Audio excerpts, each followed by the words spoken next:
கோவில்களில் பக்தர்களுக்கு விதிக்கப்பட்ட இந்த ஆடை கட்டுப்பாடுகளுக்கு இடைக்கால தடை விதிக்கப்பட்டிருக்கிறது. இது தொடர்பாக கூடுதல் தகவல்களை நமது செய்தியாளர் வினோத்திடம் கேட்கலாம். வினோத் வணக்கம். இந்த உயர்நீதிமன்ற மதுரை கிளையினுடைய இந்த இடைக்கால தடை பற்றி விரிவா சொல்லுங்க. இதுல என்னென்ன அம்சங்கள் இருக்கு வினோத்?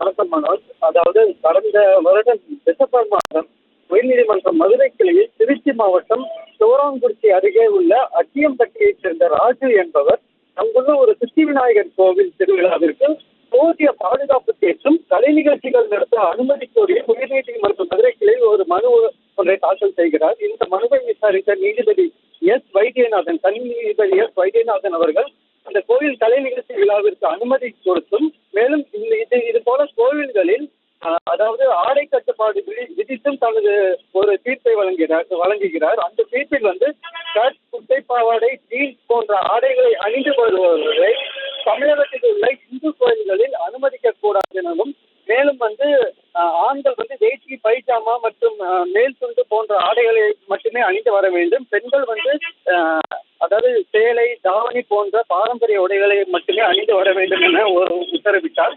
இந்த உத்தரவை எதிர்த்து இந்து சமய அறநிலைத்துறை செயலாளர் ஒரு மேல்முறையீட்டு மனுவை தாக்கல் செய்கிறார். கூடவே இரு தனிநபர்களும் சரிதா என்ற பெண்ணும் மேலும் ஒரு நபரும் ஒரு மேல்முறையீட்டு மனுவை தாக்கல் செய்கின்றனர். அந்த மனுவில் இந்து சமய அறநிலை செயலர் அவர்கள் அதாவது ஆடை கட்டுப்பாடு என்பது தமிழக கோயில்களில் ஏற்கனவே அமலில் உள்ளது எனவும், மேலும் இது தனி மனித உரிமையை கொஞ்சம் பறிக்கும் விதமாக உள்ளதெனவும் கோரி ஒரு மனு தாக்கல் செய்யப்படுகிறது.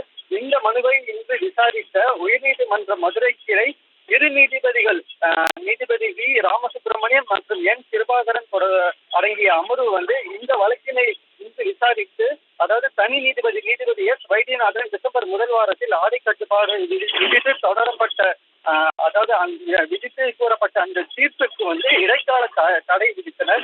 மேலும் இந்த வழக்கின் இறுதி தீர்ப்பானது பின்னர் அறிவிக்கப்படும் என்று இந்த வழக்கினை தேதி குறிப்பிடாமல் ஒத்திவைத்தனர். மனோஜ், வினோத், இந்த இடைக்கால தடையின் மூலமாக கோவில்களுக்கு பெண்களோ அல்லது ஆண்களோ எந்த விதமான ஆடைகளும் செல்லலாம் அப்படின்னு சொல்லியிருக்காங்க. சோ இது தொடர்பாக மக்கள் ஏதாவது விதமான கருத்துக்களை தெரிவிச்சிருக்காங்களா இதுவரைக்கும் தற்போதைக்கு?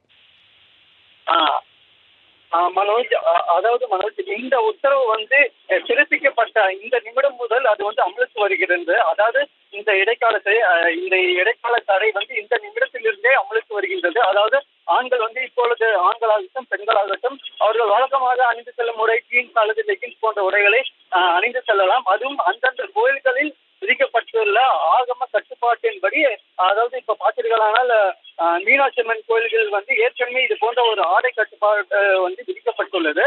அதன்படி அந்த கட்டுப்பாட்டுடன் அந்த கோயில்களில் விதிக்கப்பட்ட கட்டுப்பாட்டுடன் அந்த ஆடைகளை அணிந்து செல்ல வேண்டும்.